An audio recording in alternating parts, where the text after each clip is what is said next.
Hello everyone, you all are welcome in class 11th chemistry classes. In the previous video, we have completed the chapter periodic classification of elements and their trends in the periodic table. From today onwards, we are starting with the very important chapter, that is chemical bonding.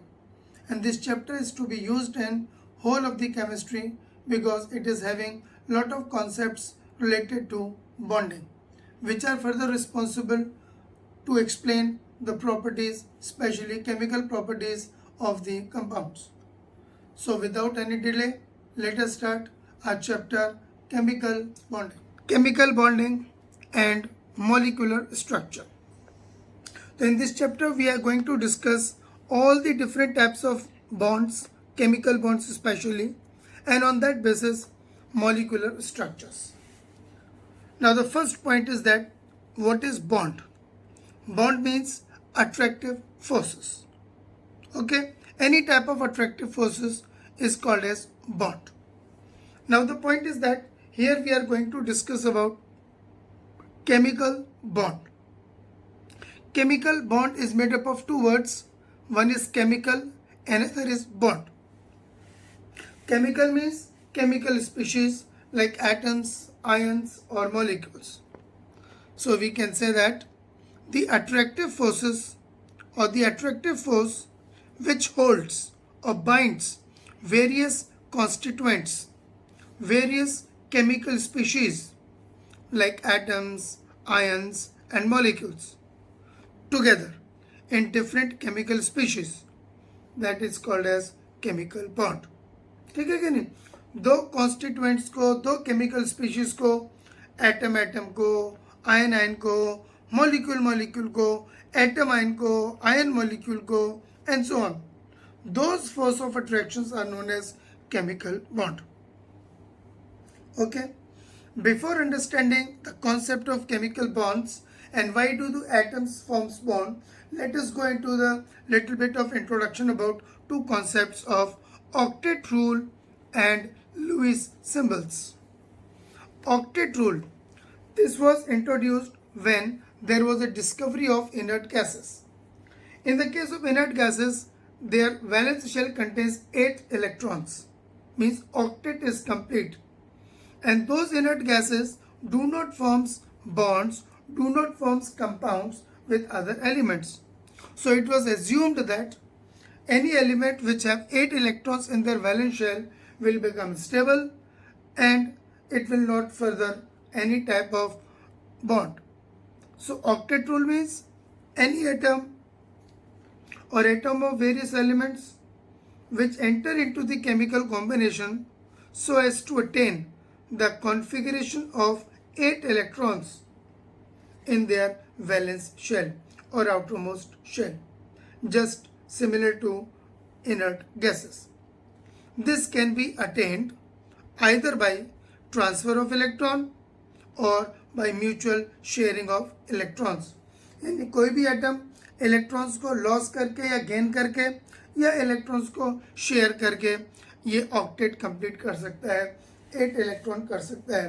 This is also called as ability of an atom to acquire the nearest noble gas electronic configuration, that is called as octet rule.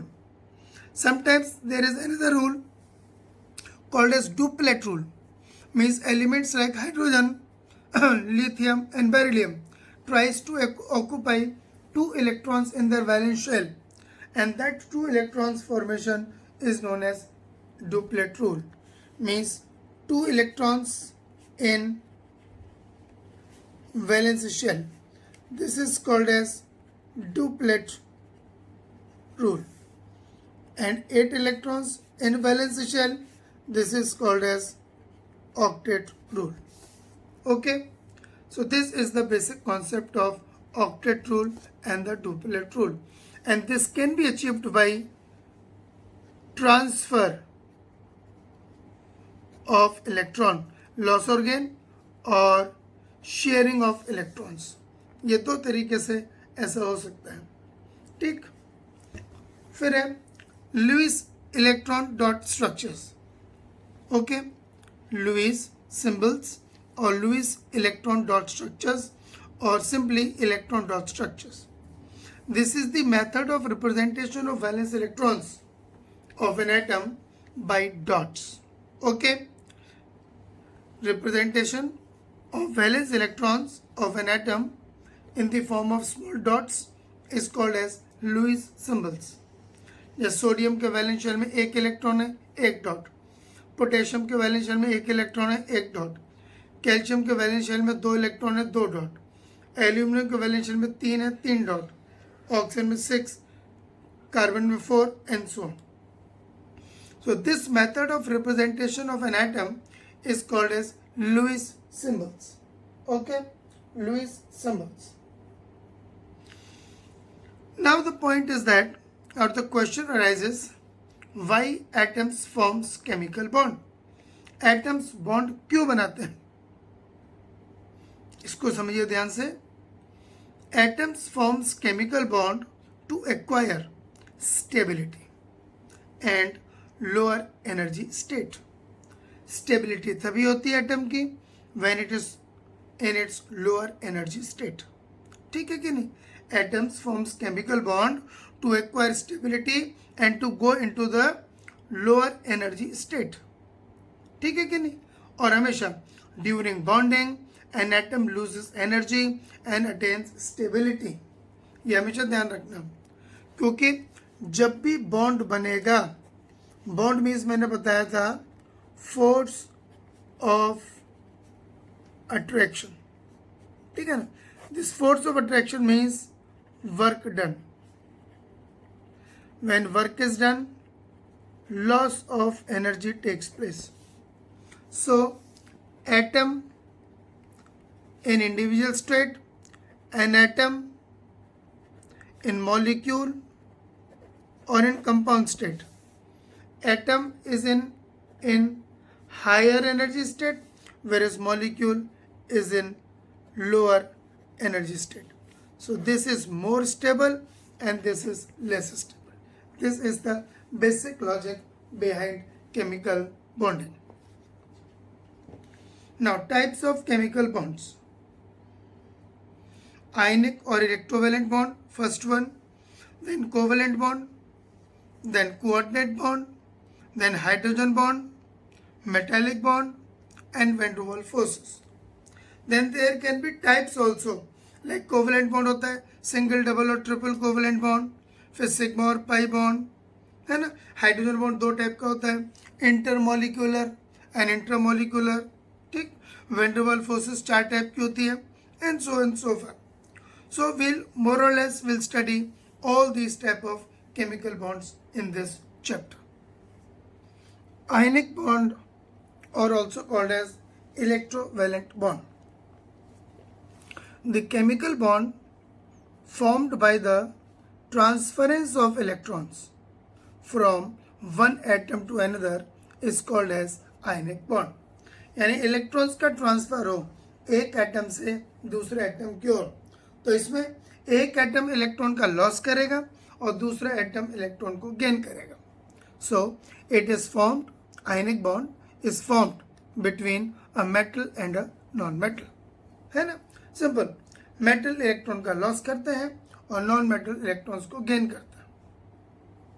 A metal atom loses electron and forms cation, that is positive charge, while a non-metal gains that electron and forms anion जो negative charge. ठीक है कि नहीं? अब इस cation और इस anion के बीच में अट्रैक्टिव फोर्सेस होती हैं. उन्हीं अट्रैक्टिव फोर्सेस को बोलते हैं हम इलेक्ट्रोस्टैटिक फोर्स ऑफ अट्रैक्शन या आयोनिक बॉन्ड या electrovalent bond. So we can also define ionic bond like this. The electrostatic force of attraction which holds the oppositely charged ions, that is cation and anion, is called as ionic bond. ठीक है? So these are the two definitions of ionic bond.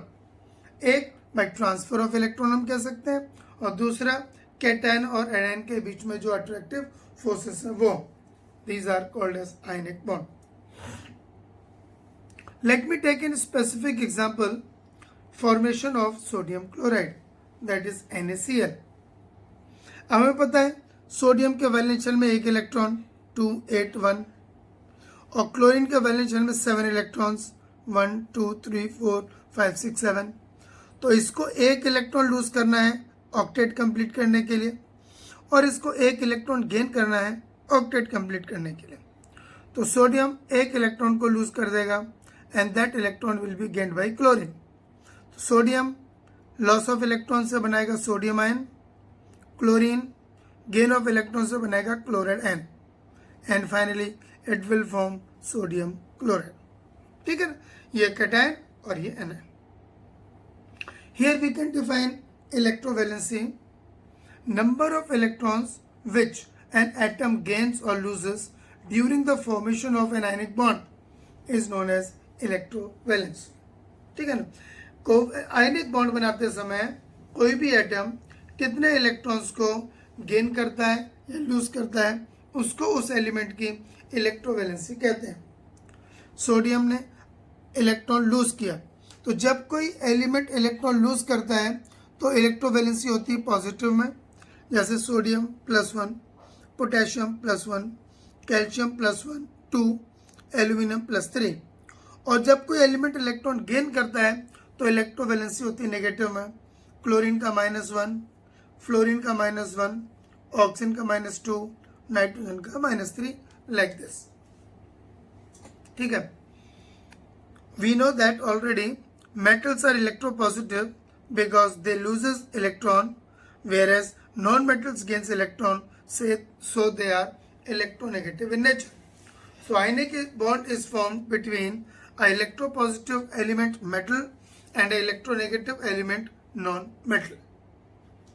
Let me take another example of formation of magnesium chloride. Magnesium ये रहा, इसके valence shell में 2 electrons होते हैं, chlorine दोनों के 7 इलेक्ट्रॉन होते हैं।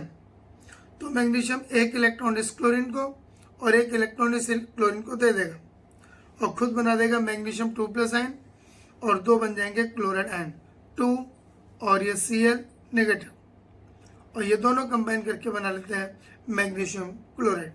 ये आपने 9th और 10th में भी एग्जाम्पल पढ़े होंगे। एक और एग्जाम्पल हम लेते हैं सोडियम सल्फाइड, फॉर्मूला Na2S।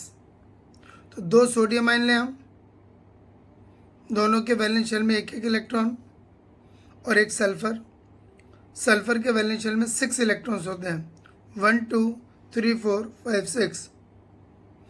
तो सल्फर दोनों सोडियम से एक इलेक्ट्रॉन गेन कर लेगा, तो 2 बन जाएंगे सोडियम आयन और एक बन जाएगा सल्फाइड आयन।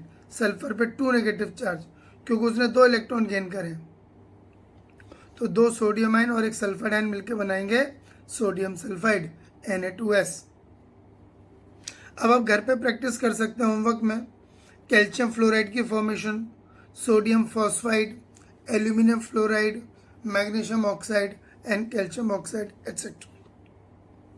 ठीक, अब ये एक इम्पॉर्टेंट पॉइंट है, एन आयन चाहे वो कैटायन हो चाहे एनायन हो has a uniform field of influence around it. उसके चारों ओर जो इलेक्ट्रिक फील्ड है वो यूनिफॉर्मली डिस्ट्रीब्यूटेड है, hence ionic bond is non directional in nature. ठीक है ना, यानी आयनिक बॉन्ड का कोई स्पेसिफिक डायरेक्शन नहीं है। जैसे आप समझो सोडियम आयन हमने लिया, तो सोडियम आयन पे जो पॉजिटिव चार्ज है वो चारों तरफ डिस्ट्रीब्यूटेड है इक्वली चारों तरफ, और ऐसे क्लोराइड आयन है उसमें इलेक्ट्रॉन डेंसिटी चारों तरफ इक्वली डिस्ट्रीब्यूटेड है। तो अगर ये ऐसे ऐसे आएंगे तो भी इनके बीच में अट्रैक्टिव फोर्स होगा, और अगर ऐसे ऐसे होंगे तो भी अट्रैक्टिव फोर्स होगा, या मान लीजिए ऐसे ऐसे होंगे तो भी अट्रैक्टिव फोर्स होगा। तो यानी कि कैटायन के चारों ओर किधर पे भी एनायन हो या एनायन के चारों ओर किधर भी कैटायन हो, अट्रैक्टिव फोर्स होगी। तो कोई एक यूनिफॉर्म डायरेक्शन नहीं है, मतलब अट्रैक्टिव फोर्स के लिए कोई एक ही डायरेक्शन नहीं है, that can take place from any direction. That's why ionic bond is non directional in nature और it can be from any direction. ये तो पहला पार्ट हो गया आयनिक बॉन्ड का। अब थोड़ा और डिटेल में जाते हैं। Energy changes taking place during the formation of ionic bond, यानी जब आयनिक बॉन्ड बनता है तो कौन सी एनर्जी में चेंजेस आते हैं, क्योंकि after all bonding means loss of energy, bonding means work done, ठीक है कि नहीं। तो उसके लिए हमको पढ़ना पड़ेगा different steps in which the loss और gain of energy takes place. तो step 1 formation of gaseous cation, ठीक है ना। पहले स्टेप में कैटायन की फॉर्मेशन होती है। तो जैसे in this step a gaseous metal atom gains energy equal to ionisation energy and loses electron to form cation. जैसे ए कोई गैसियस एटम है, वो इलेक्ट्रॉन लूज करके बनाता है एक गैसियस आयन।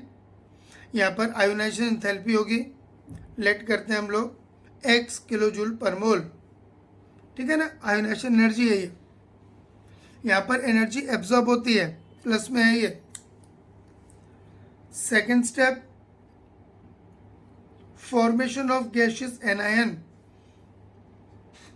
जो ये इलेक्ट्रॉन लूज करेगा कैटायन बनते समय पर, वो इलेक्ट्रॉन एक नॉन मेटल का एटम गेन करेगा, ठीक। In this step a gaseous non metal atom gains electron and then it releases energy and that energy is equal to electron gain enthalpy delta E H. तो X एक non metal gaseous atom है, gains electron, converts into X negative gaseous, और electron gain enthalpy या electron affinity minus Y kilojoule per mole. ये step exothermic है क्योंकि electron gain हो रहा है, तो डेल्टा एच की वैल्यू माइनस में। तो पहले स्टेप में कैटायन बन गया गैसियस, दूसरे स्टेप में एनायन बन गया गैसियस। अब ये दोनों एक दूसरे से कंबाइन करेंगे to form ionic compound. So third step is packing of ions of opposite charges यानी cation and anion to form ionic solid. This is third step to form the crystal lattice of the ionic compound. In this step, oppositely charged ions in gaseous state combines together to form a crystal lattice of ionic compound. Crystal lattice का मतलब होता है systematic arrangement of the constituent particles. यहाँ पर systematic arrangement of the cation anion in 3D pattern. That arrangement is known as crystal lattice. During this process, energy is released, क्योंकि cation और ion के बीच में अट्रैक्टिव फोर्सेस आएंगे तो work done होगा, तो एनर्जी रिलीज होगी। And this energy is called as lattice energy और लैटिस एंथैल्पी। लैटिस एंथैल्पी को कैसे लिखेंगे, डेल्टा एल एच नॉट, और लैटिस एनर्जी होगी तो यू से रिप्रेजेंट करते हैं या सिर्फ एल ई से, ठीक है ना। लैटिस एनर्जी आप ऐसे भी लिख सकते हो। So therefore, A plus gaseous cation plus X minus gaseous anion, ये दोनों मिल करके gaseous AX solid बना लेते हैं। तब जो एनर्जी रिलीज होती है वो होती है लैटिस एंथैल्पी या lattice energy minus Z kilo joule. ये स्टेप भी एक्सोथर्मिक है, एनर्जी रिलीज होगी, ठीक है कि नहीं। तो टोटल अगर एनर्जी हम देखें, टोटल एनर्जी चेंज कितना हो गया है, तीनों का सम, ये ध्यान रखना, ठीक है कि नहीं। टोटल एनर्जी रिलीज भी होती है यहाँ पर, तभी कोई भी आयनिक कंपाउंड जो है वो स्टेबल होता है। एक्स की वैल्यू प्लस वाई की वैल्यू प्लस जेड की वैल्यू किलो जूल पर मोल, ठीक। एक्स एब्जॉर्ब हुई थी, वाई रिलीज हुई थी, जेड रिलीज हो गई थी। तो हमेशा क्या होता है ना, अगर किसी भी आयनिक कंपाउंड को स्टेबल होना है तो हमेशा टोटल एनर्जी रिलीज्ड ज़्यादा होनी चाहिए देन टोटल एनर्जी एब्जॉर्ब। तो इसी को हम जनरल वे में कह सकते हैं, फॉर अ स्टेबल बॉन्डिंग, है ना, आयनिक बॉन्डिंग ले लो इस समय, the net effect of above 3 steps यही X, Y और Z का should be exothermic हमेशा. It means that is total energy released must be greater than total energy required or absorbed, and this is responsible for the stability of the ionic compound. जितनी ज़्यादा energy release होगी, more will be the stability of the compound या stronger will be the ionic bond.